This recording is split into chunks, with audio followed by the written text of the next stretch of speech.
अनाथ लड़की और चुड़ैल की कहानी। गांव शिवपुर के किनारे एक घना जंगल था जिसमें एक पुरानी हवेली खड़ी थी। लोगों का कहना था कि उस हवेली में एक चुड़ैल का साया था। कोई भी उस हवेली के आसपास जाने की हिम्मत नहीं करता था, क्योंकि जिसने भी वहां जाने की कोशिश की वह कभी वापस लौट कर नहीं आया था। इसी गांव में राधा नाम की एक छोटी अनाथ लड़की रहती थी। उसके माता पिता का एक हादसे में निधन हो चुका था। गांव के लोग कभी कभी उसे खाना देते थे, लेकिन कोई उसे अपने घर रखने को तैयार नहीं था।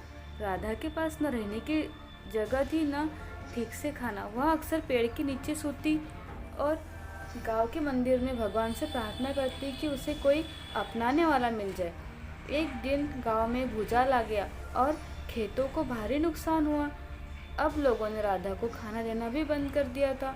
भूख से तड़पती राधा को कुछ समझ नहीं आया, तो वह जंगल की तरफ चल पड़ी। चलते चलते पुराने हवेली के पास पहुंच गई।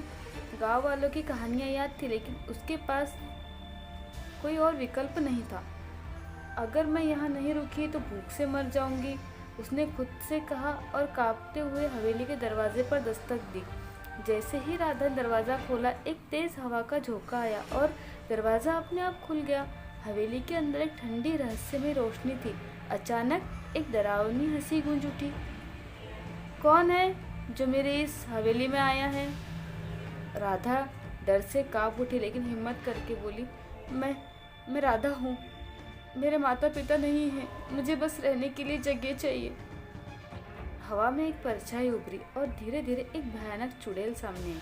उसकी लाल आंखें, सफ़ेद बाल और डरावना चेहरा देखकर कोई भी बेहोश हो जाता था, लेकिन राधा ने जो है हिम्मत नहीं हारी। चुड़ैल कुछ देर तक राधा को घूरती रही, फिर अचानक उसकी आंखों में आंसू आ गए।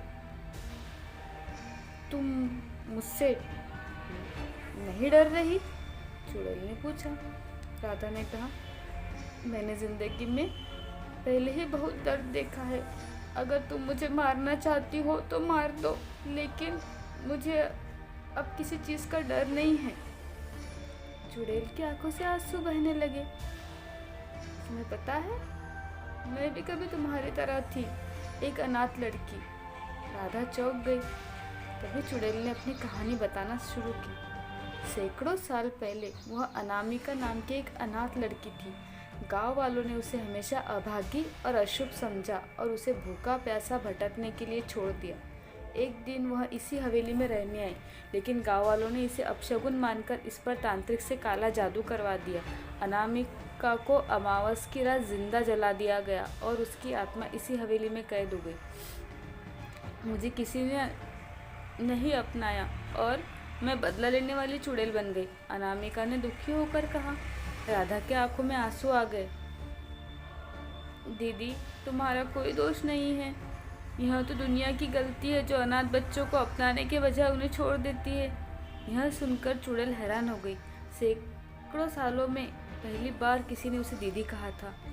अनामिका की आत्मा में बदलाव आने लगा। उसके भयावह चेहरे की जगह एक सुंदर लड़की का रूप नजर आने लगा। हवेली में फैला अंधेरा धीरे धीरे रोशनी में बदल गया। राधा, तुमने मेरा दिल छू लिया। अगर तुम चाहो तो यह हवेली तुम्हारा घर बन सकती है। राधा की आंखों में खुशी के आंसू आ गए। अब उसे पहली बार एक परिवार का एहसास हुआ। उस रात के बाद हवेली में भूतिया कहानियों की जगह खुशी और जीवन का माहौल बन गया। जब गांव वालों को पता चला कि राधा हवेली में रह रही है और वहाँ सुरक्षित है, तो वे चौंक गए। राधा ने गाँव वालों से कहा, चुड़ैल जैसी कोई चीज़ नहीं होती, बस दुनिया के जुल्म किसी को राक्षस बना देते हैं। धीरे धीरे गाँव वालों ने अपनी गलती मानी। अब वे अनाथ बच्चों की मदद करने लगे। राधा और अनामिका ने हवेली को अनाथ बच्चों के लिए एक आश्रय गृह में बदल दिया और सारे अनाथ बच्चे वहाँ रहने लगे। अब वहाँ न डरावनी आवाज़ें गूंजती और न डर का सहारा रहता, बस बच्चों की हंसी और खुशियाँ गूंजती थी। अनामिका की आत्मा को अब मुक्ति मिल चुकी थी, लेकिन वह हमेशा हवेली में एक रक्षक की तरह बनी रही। दोस्तों, इस कहानी से हमें जो है यह सीख मिलती है कि दुनिया में कोई भी जन्म से बुरा नहीं होता। समाज के व्यवहार से लोग अच्छे या बुरे बनते हैं। अगर हम सभी अनाथ और बेसहारा लोगों को अपनाएं तो कोई भी आत्मा चुड़ैल नहीं बनेगी। कहानी पसंद आए तो चैनल सब्सक्राइब ज़रूर कीजिएगा और बेल आइकन को प्रेस करना ना भूलिएगा, ताकि मेरे आने वाली वीडियो का नोटिफिकेशन आपको मिल सके। और हाँ, एक प्यारा सा लाइक भी कर दीजिएगा। आपका एक लाइक मुझे बहुत मोटिवेट करेगा आगे स्टोरीज बनाने के लिए, और मैं आपके लिए अच्छी अच्छी कहानियाँ बनाती रहूँगी। मिलते हैं अगली वीडियो में, तब तक के लिए बाय बाय।